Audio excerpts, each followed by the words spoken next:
You ask Tiger to calculate. This deals with linear inequalities with one unknown. The final result is x equal or greater than -8/5 equal or greater than -13/5. Let's solve it step by step.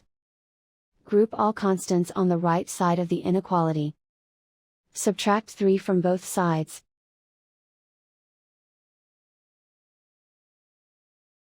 Simplify the arithmetic.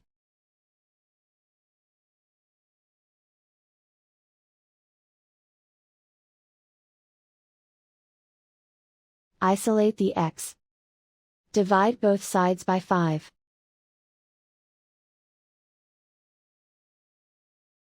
Simplify the fraction.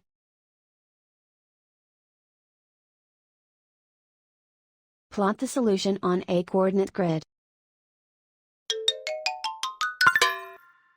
And so the final result is x equal or greater than -8/5 equal or greater than -13/5.